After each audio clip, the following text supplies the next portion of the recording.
Bismillahirrahmanirrahim. Alhamdulillahi rabbil alamin. Wabihi nasta'in ala umuri dunya waddin. Wassalatu wassalamu ala ashrafil anbiya wal mursalin Sayyidina wa maulana Muhammadi wa ala alihi wa sahbihi ajma'in. Qala al-musannif al-imam Abu Hamid al-Ghazali rahimahullah wa nafa'ana bi ulumih. Al-qawlu fi alamati mahabbatil abdi lillahi ta'ala. I'lam anna al-mahabbata yadda'iha kullu ahad wa ma ashalad da'wa wa ma a'azzal ma'na.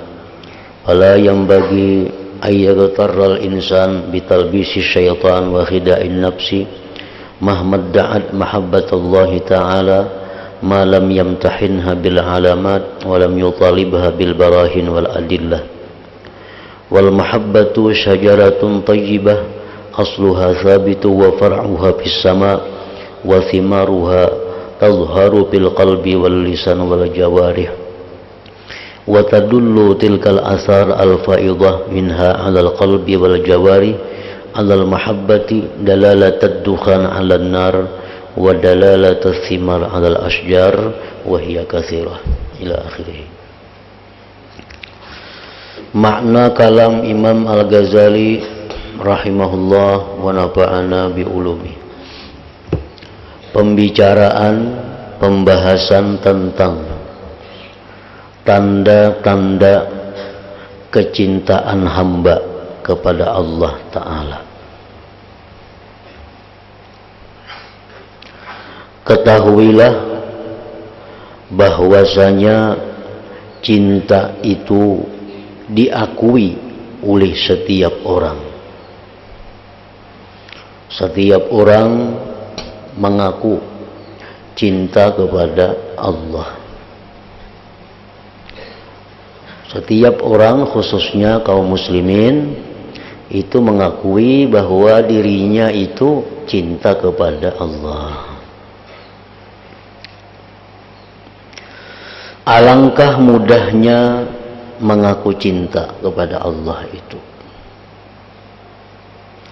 dan alangkah mulianya makna cinta kepada Allah itu. Maka tidak semestinya manusia tertipu dengan godaan syaitan dan tertipu oleh diri sendiri manakala diri itu mengaku cinta kepada Allah Ta'ala. Kadang-kadang kita dibujuk, digoda oleh syaitan, oleh nafsu kita, sehingga tanpa terasa bahwa kita ini mengakui cinta kepada Allah. Nah, waspada, hati-hati dengan godaan syaitan itu. Selama tidak diujinya ia dengan tanda-tanda dan tidak dituntutnya dengan bukti-bukti dan dalil-dalil. Nah, jadi artinya apabila ada bujukan, rayuan atau godaan syaitan yang menyatakan bahwa kita ini cinta kepada Allah, maka hendaknya diri kita uji. Nah, diri kita coba apakah benar cinta kepada Allah atau hanya merupakan bisikan daripada nafsu atau syaitan tadi.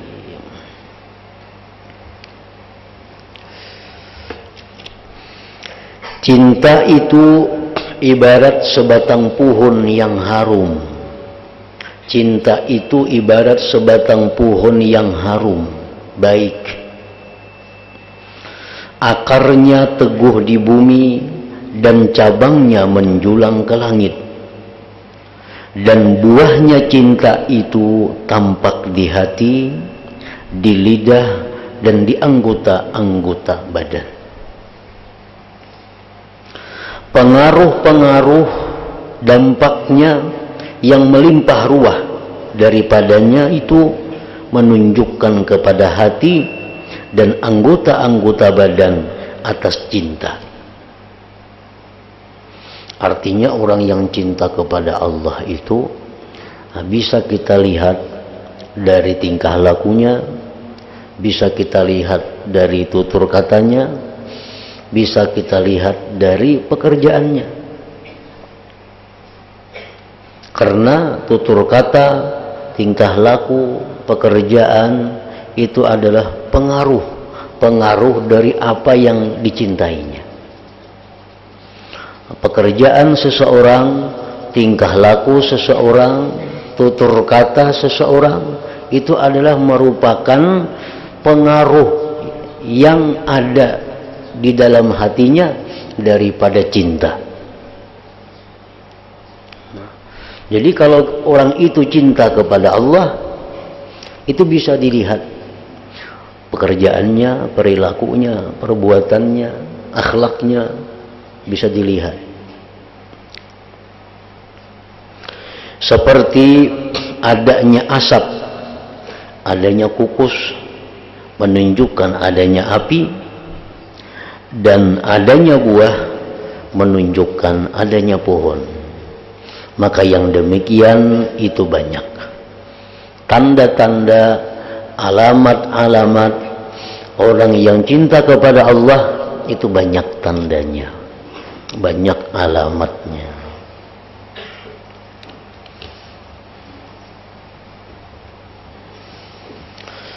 Di antaranya tanda orang yang mengaku cinta kepada Allah, cinta senang untuk bertemu kepada yang dicintai. Itu salah satu tanda. Kalau kita mengaku cinta kepada Allah, itu sudah otomatis bahwa kita itu kepingin bertemu dengan Allah. Setiap orang yang mencintai sesuatu pasti inya kepingin bertemu lawan sesuatu itu dengan jalan terbuka dan menyaksikan di surga Darussalam.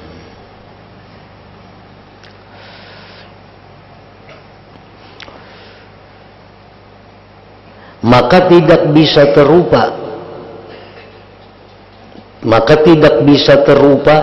terwujud hati yang mencintai kepada yang dicintai, melainkan ia cinta untuk menyaksikan dan bertemu dengannya.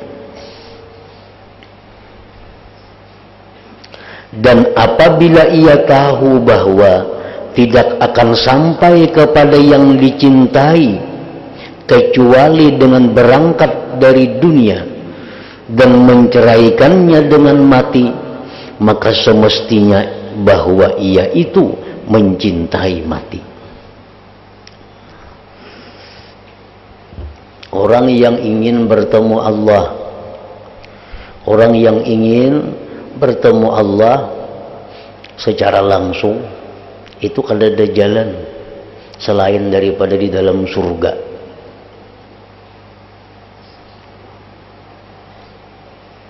Sedangkan untuk mencapai surga itu kada ada jalan lain selain daripada meninggalkan dunia, selain daripada mati terlebih dahulu.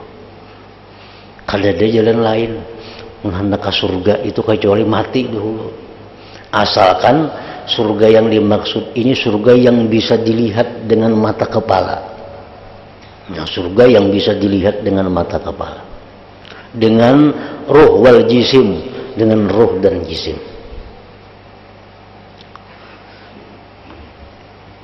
Maka semestinya bahwa ia itu mencintai mati, ia tidak lari daripadanya mati,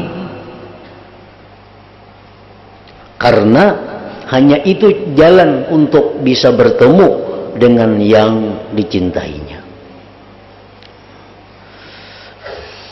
Nah, jadi itu dahulu tandanya. tanda amun kita asa ada mengaku tuh, asa ada mengaku cinta kepada Allah, tekuni diri kita jam katujuh lawan mati. Belanya jaranya aku katujuh lawan mati, nah berarti itu bujur cinta kepada Allah.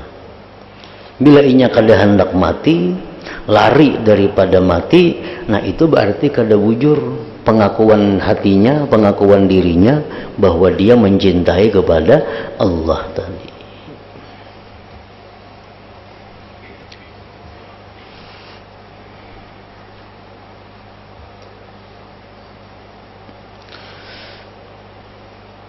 Mencintai mati itu satu-satunya jalan agar bisa bertemu dengan Allah.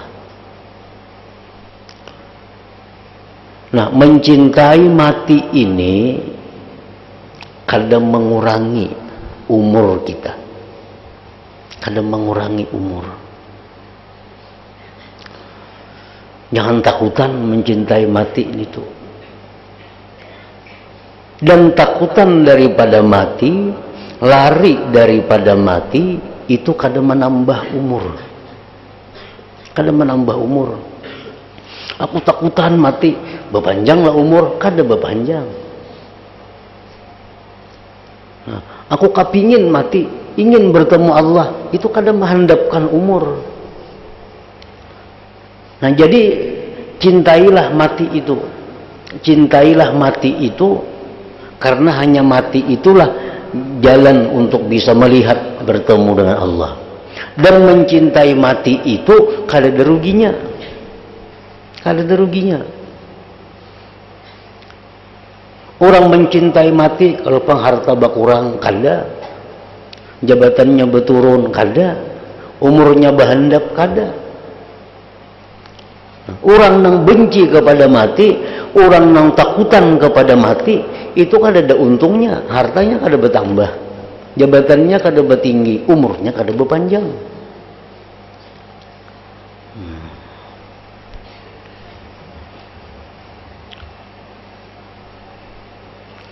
Dan cinta kepada mati itu, cinta kepada mati itu bukan melarang, bukan melarang untuk berubat.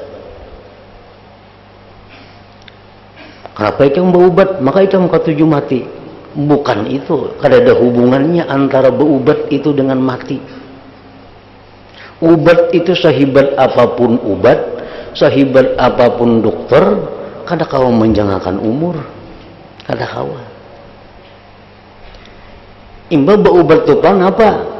Berubat itu paling-paling mengurangi sakit, pintu benar.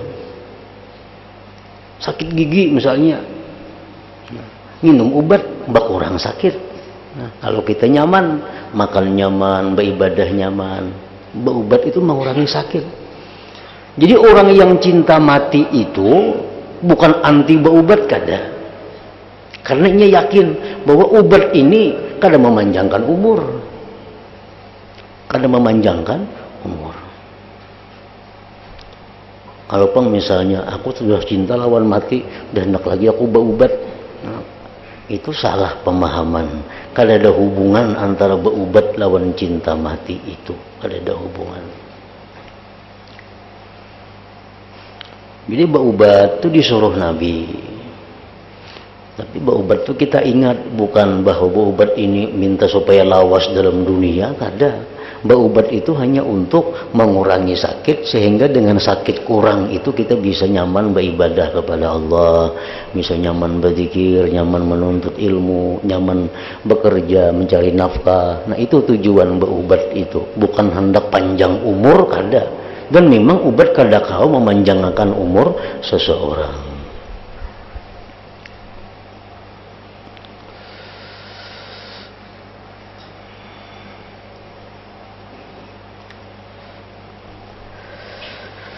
Orang yang cinta, ia tidak akan berat untuk musafir dari tanah airnya ke tempat bertetapnya orang yang dicintainya. Orang tuh kalau bujur-bujur cinta lawan seseorang, kemana hanya didatanginya. walaupun meninggalkan tanah air, walaupun meninggalkan pekerjaan, untuk bersenang-senang menyaksikannya orang yang dia cintai. Dan mati adalah kunci pertemuan dan pintu masuk kepada penyaksian untuk melihat langsung kepada Allah Subhanahu wa ta'ala. Nabi sallallahu alaihi wasallam bersabda, "Man ahabba lika Allah, ahabba Allah liqa'ahu." Artinya, barang siapa senang bertemu Allah, niscaya Allah senang bertemu dengannya. Nah, ini salah satu keuntungan orang yang cinta mati. Kita tuh ketujuh dengan kematian. Ketujuh dengan kematian. Dan tadi karugiannya kadada. Cinta lawan mati itu karugiannya kadada, untungnya banyak. Satu, untungnya apa? Kalau kita cinta mati, Allah akan senang menjumpai kita kalau kita mati. Kalau kita kada katuju lawan mati, kada ada untungnya. Umur kada bertambah, harta kada bertambah. Ruginya apa? Nang nyata Allah akan murka bertemu kita. Wa man kariha lika Allah karihallah liqa'ahu. Siapa yang tidak senang bertemu Allah, siapa yang tidak senang kematian, Allah pun tidak senang bertemu dia. Nah, itulah nyata ruginya.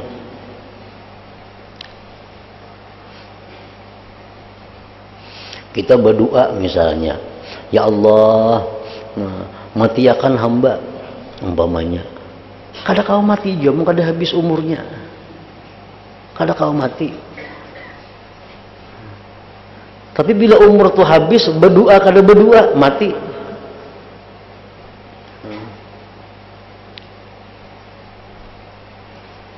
Jadi mencintai kematian itu merupakan tanda daripada mencintai Allah Subhanahu wa ta'ala.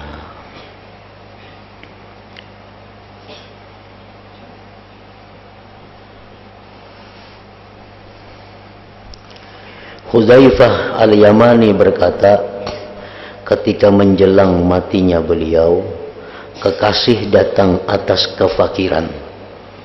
Tidak beruntung orang yang menyesal. Kalau orang itu menyesal, kalau orang itu kada suka dengan kematian, maka orang itu tidak akan beruntung. Karena Allah pun tidak senang menyambut kedatangannya itu.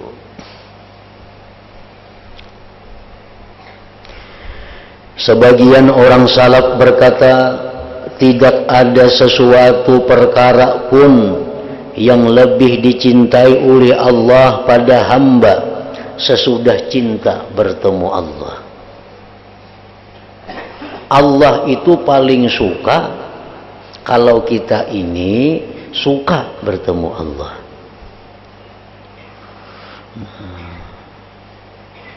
Tidak ada sesuatu perkara pun yang lebih dicintai oleh Allah pada hamba sesudah cinta bertemu Allah daripada banyak sujud. Maka dahulukanlah cinta bertemu dengan Allah dari sujud. Nah, artinya orang ini hatinya cinta kepada Allah. Orang ini hatinya cinta kepada bertemu Allah. Orang ini hatinya cinta kepada kematian. Karena hanya kematianlah jalan untuk melihat Allah. Ini beramal kada seberapa banyak. Cuma hatinya cinta kepada Allah. Walaupun sekarang mati, ini hakun. Nah, beramalnya kada banyak. Ada yang saya kong ini banyak beribadah, sujud, banyak sujudnya. Tapi paling takutan lawan mati. Nah, Allah ketujuh yang pertama tadi. Allah ketujuh yang pertama itu.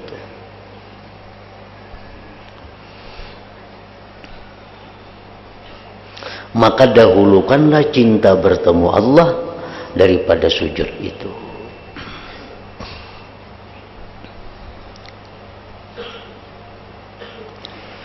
Allah mensyaratkan bagi hakikat kebenaran cinta dengan berperang fisabilillah. Allah mensyaratkan bagi hakikat kebenaran cinta dengan berperang fisabilillah, yang mana mereka berkata, sesungguhnya kami mencintai Allah, maka dijadikanlah tanda cinta kepada Allah itu untuk mau berperang fisabilillah dan mau untuk mati syahid. Sahabat-sahabat Nabi ini mengaku bahwa mereka itu cinta kepada Allah. Sahabat Nabi mengaku mereka cinta kepada Allah. Lalu Allah ingin mengetahui kebenaran cintanya, agar mereka tahu apa itu benar cinta atau kada. Allah perintahkan mereka untuk berperang. Allah perintahkan mereka untuk berperang.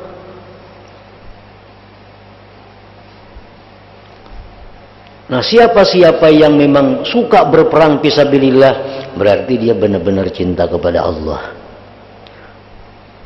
Orang-orang yang malas takut berperang, berarti kada benarnya cinta kepada Allah. Dan mereka mengetahui, meyakini bahwa berperang fisabilillah itu kada memindikkan umur mereka, kada menghandapkan umur. Orang misalnya diberi Tuhan umur 65 tahun. Diberi Tuhan umur 65 tahun. Umur 50 inya berperang. Hari-hari inya berperang, kada bakal mati. Kada bakal mati. Karena Allah sudah memberi umurnya 65. Nah, jadi mereka itu suka berperang karena hanya perang inilah bukti mereka cinta kepada Allah. Allah Ta'ala berfirman, Innallaha yuhibbul ladzina yuqatiluna fi sabilihi saffa. Artinya sesungguhnya Allah mencintai orang-orang yang berperang di jalannya dalam barisan yang teratur. Allah Azza wa Jalla berfirman, yuqatiluna fi sabilillah fayaqtulun wa yuqtalun. Artinya mereka berperang pada jalan Allah, lalu mereka membunuh atau terbunuh. Nah, setelah Allah memerintahkan sahabat itu berperang, maka mereka pun segera berperang. Segera berperang.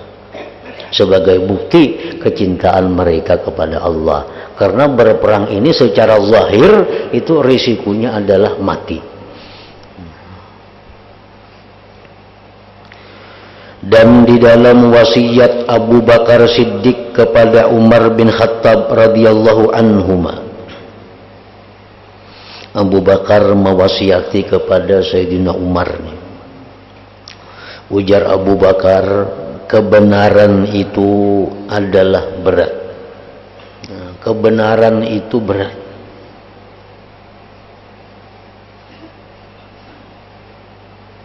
Membawa kebenaran, memperjuangkan kebenaran, mengajarkan kebenaran itu berat.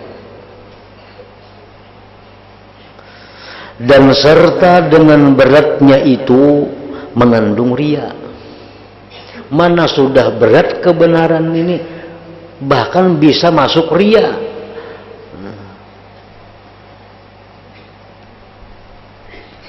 Kebatilan adalah ringan. Kebatilan adalah ringan. Dan serta dengan ringannya itu banyak penyakit padanya. Maka jikalau kamu, wahai Umar, mau menjaga wasiatku, niscaya tidak ada yang gaib yang paling kamu sukai daripada mati. Kalau engkau, hai Umar, menjaga wasiatku ini, maka yang paling kamu sukai itu adalah mati. Dan mati itu akan menjemputmu. Dan jikalau kamu sia-siakan wasiatku, niscaya tidak adalah yang gaib itu yang paling kamu benci daripada mati. Kalau ikam, wahai Umar, kada memakai wasiatku ini, maka ikam akan membenci kematian. Dan kamu tidak dapat melemahkan mati itu. Dan kamu tidak bisa mengalahkan atau menolak mati itu bila sampai saatnya.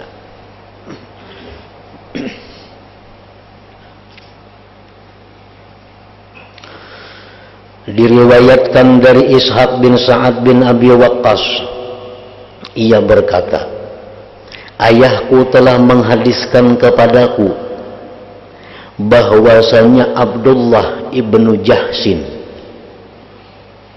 ini ipar Nabi kita, dan sanad Sidini Zainab ibnatu Jahsin, istri Nabi kita. Abdullah bin Jahsin berkata kepadanya Sa'ad bin Abi Waqqas pada hari perang Uhud. Abdullah bin Jahsin ini orang yang sangat ahli dalam bidang panah memanah. Nah, kalau urusan memanah, penimbak jarak jauh itu, nah pengarannya itu, nah itu ahlinya ini, penimbak jarak jauh. Jadi waktu perang Uhud itu Nabi menempatkan Abdullah bin Jahsin ini di puncak gunung Uhud. Hikam dan kawan-kawan nak buka Hikam diam-diam di sini. Manang kalah Hikam jangan bergerak pada sini. Tugas Hikam hanya menimbak musuh dari atas ke bawah, supaya musuh itu jangan mendekat kepada kaum muslimin.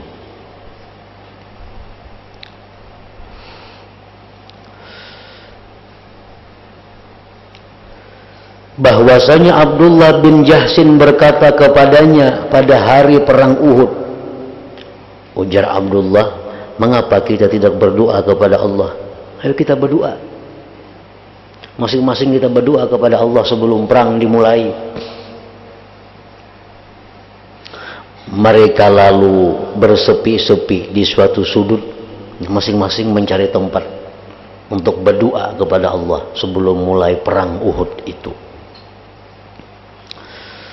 Abdullah bin Jahsin dalam berdoa, ia berkata dalam doanya, wahai Tuhanku, sesungguhnya saya bersumpah kepadamu, jika saya bertemu dengan musuh besok, maka pertemukanlah saya dengan laki-laki yang sangat perkasanya, yang sangat amarahnya.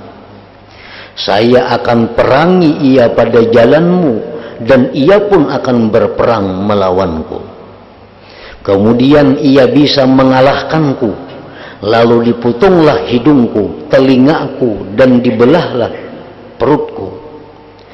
Apabila saya bertemu kepadamu besok di hari kiamat, niscaya engkau berfirman, wahai Abdullah, siapakah yang memotong hidung dan telingamu? Maka saya menjawab, pada jalanmu wahai Tuhanku, dan pada jalan Rasulmu. Maka engkau berfirman, benar kamu wahai Abdullah. Jadi Abdullah bin Jahsin ini yang kita ambil dalam doa sidin itu, bahwa beliau ini adalah yuhibbul maut, mencintai kematian di jalan Allah. Sehingga sidin berdoa, ya Allah, kalau isuk aku bertemu musuh, tamu akan lawan musuh nang hibat, tamu akan lawan musuh nang perkasa, musuh nang gagah berani, sehingga dia bisa mengalahkan aku. Lalu dia potong hidungku, dia potong telingaku, sehingga di akhirat nanti kalau engkau bertanya, wahai Abdullah, siapa yang memotong telinga engkau, siapa yang memotong hidung engkau, ini saya aku jawab, itu dipotong pada jalanmu dan pada jalan Rasulmu. Nah ini contoh manusia yang yuhibbul maut, yang cinta kematian, kematian di jalan yang benar. Sa'ad bin Abi Waqqas berkata, untuk kisahkan nih berkata, maka sungguh saya melihat Abdullah bin Jahsin pada akhir waktu siang, isuk kamarian aku melihat Abdullah bin Jahsin, hidung dan telinganya tergantung pada sehelai benang, mati, dibunuh orang kafir, telinganya ditatak orang, hidungnya ditatak orang.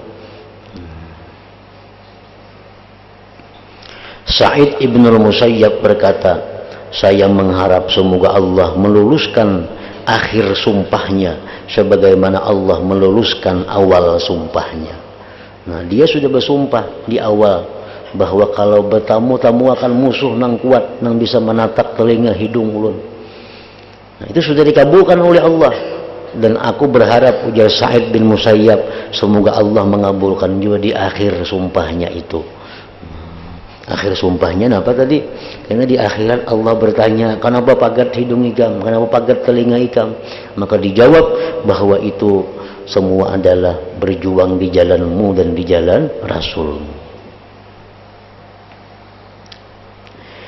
Sufyan Ats-Tsauri dan Bishrul Hafi berkata, tidak ada orang yang benci kepada mati kecuali orang yang ragu.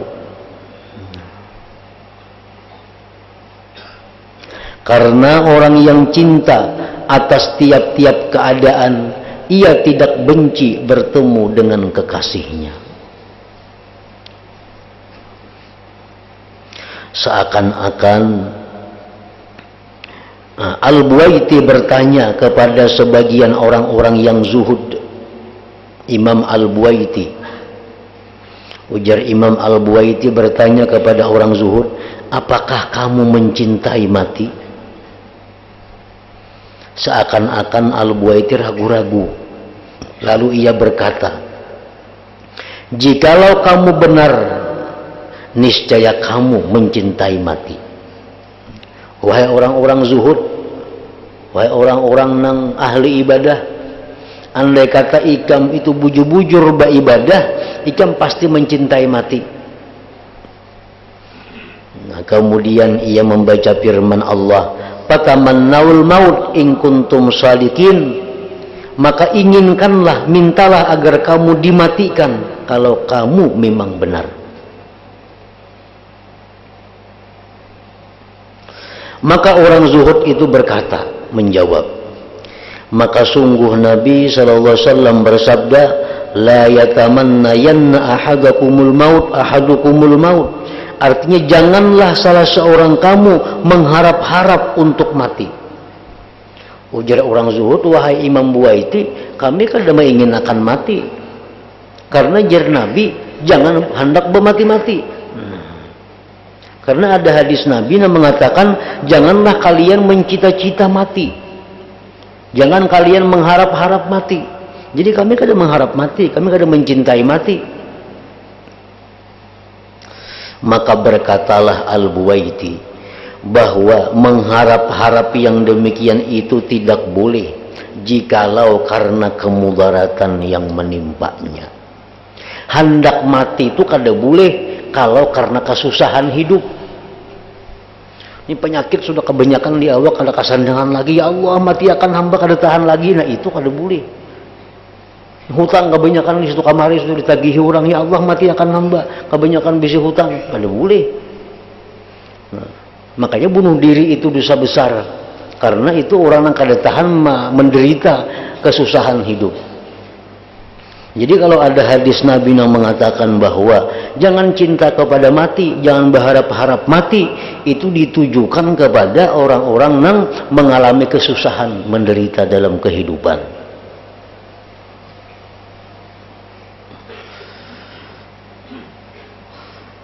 Bahwa mengharap-harap yang demikian itu tidak boleh jikalau karena kemudaratan yang menimpanya. Itu sudah berdosa. Sudah berdosa karena kada tahan kesusahan, kada tahan penderitaan. Ya Allah mati akannya sudah hamba, nah itu sudah berdosa. Amunnya bermati seorang makin ganal lagi dosanya. Ada di zaman dahulu, zaman Rasulullah SAW, dalam peperangan salah seorang sahabat Nabi ini ditumbak oleh orang kafir, gugur dari kudanya, kelopok-kelopok. Ujar sahabat, hani'an lahu bil jannah, untungnya masuk surga. Ya Nabi, lah kada, itu masuk neraka mati. Sahabat ini bingung, makanya ditumbak orang kafir. Ini perang fisabilillah, ditumbak orang kafir. Kelopok-kelopok sudah hendak mati, kayak ayam hendak mati itu nah. Nabi kan neraka matinya, diliatakan oleh sahabat, diliatakan sekalinya orangnya kada tahan lagi, mengambil ke pedang seorang, plak mencucuk ke parut seorang. Nah akhirnya itu Nabi sudah tahu ini orang bunuh diri karena kada tahan sakitnya tumbak orang kafir tadi. Nah kalau lupuk ambil pedang seorang, cucukkan ke parut, akhirnya mati. Nah matinya bukan karena tumbak orang kafir, matinya karena bunuh diri. Orang mati bunuh diri itu pinar dalam neraka. Nah itu orang kada boleh bermati-mati kalau karena kada tahan kesusahan, kada tahan sakit, kada tahan penderitaan. Karena sesungguhnya riba dengan qada Allah Ta'ala, riba dengan apa yang ditetapkan Allah itu lebih afdal daripada lari darinya. Kan sakit, susah, itu keputusan Allah kepada kita. Itu sudah qada dan qadar Allah. Nah, kita terima itu lebih afdal daripada kita menghendaki mati. Daripada menghendaki mati.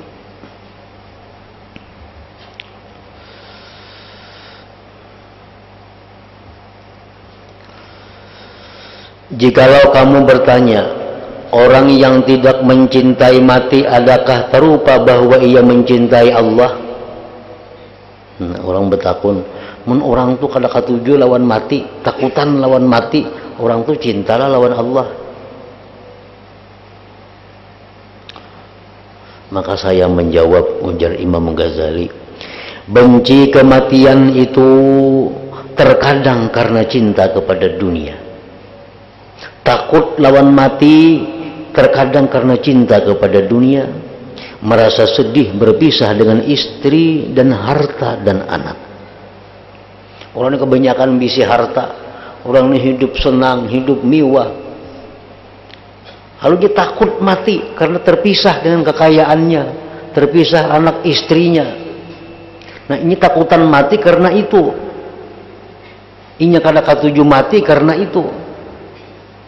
Nah yang demikian ini ujar Imam Ghazali meniadakan kesempurnaan cinta kepada Allah Ta'ala. Berarti orang ini amunnya cinta juga lawan Allah, cintanya kada sempurna. Amunnya cinta juga kepada Allah, cintanya kada sempurna. Karena cinta yang sempurna itu menghabiskan seluruh perhatian hati. Akan tetapi tidak jauh bahwa bagi orang yang cinta terhadap keluarga dan anak ada campuran yang lemah daripada cinta kepada Allah Ta'ala. Artinya orang yang takutan mati itu karena banyak bisi harta, karena banyak bisi anak bini, lalu takutan mati. Nah itu kalau memang ada juga cintanya kepada Allah, cintanya lemah. Cintanya lemah.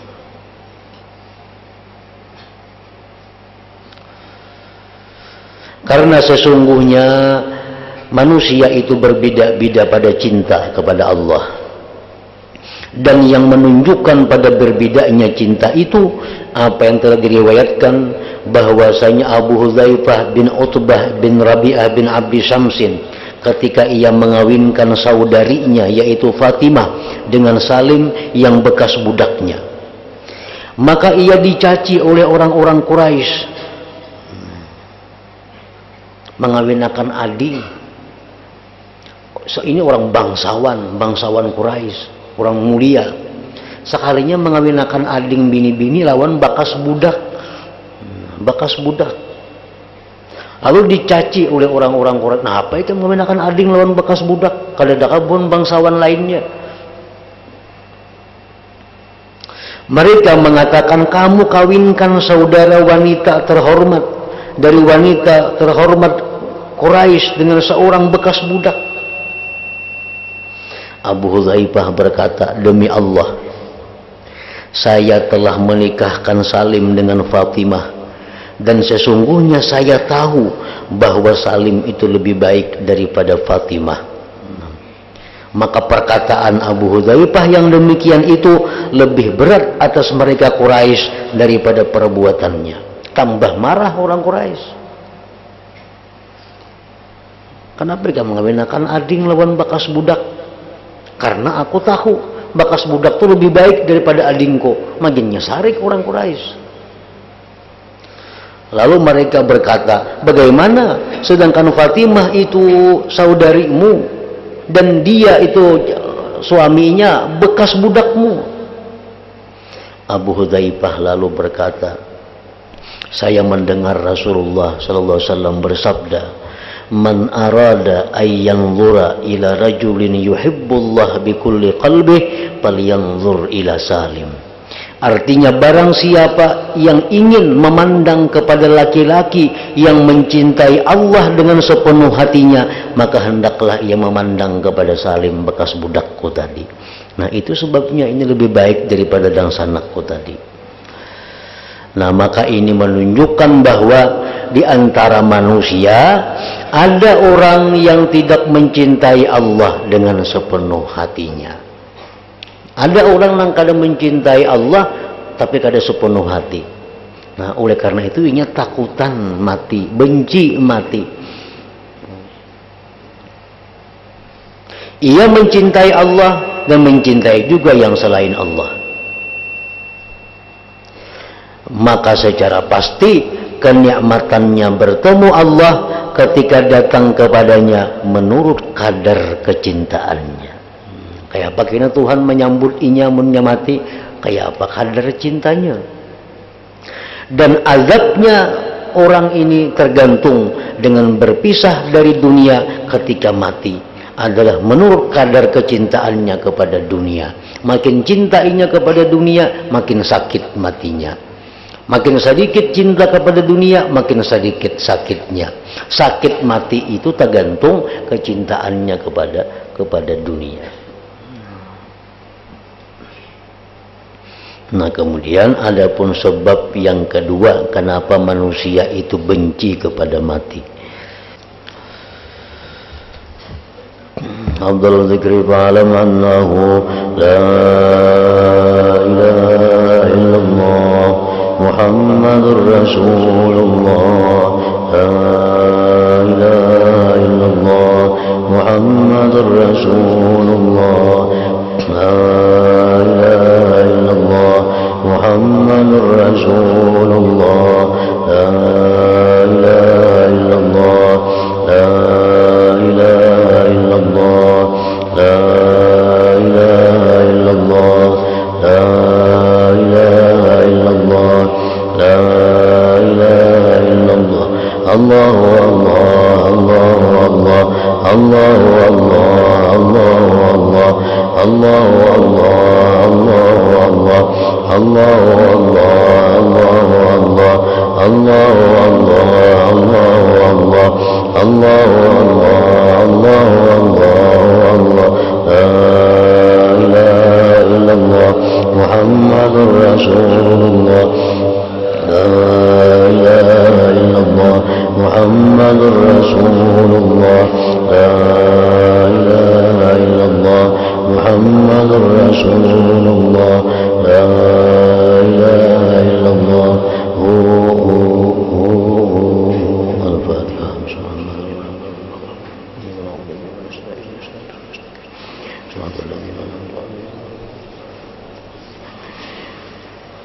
ويا أيها الرجل منه شفاعة صلوا عليه سلموا تسليما.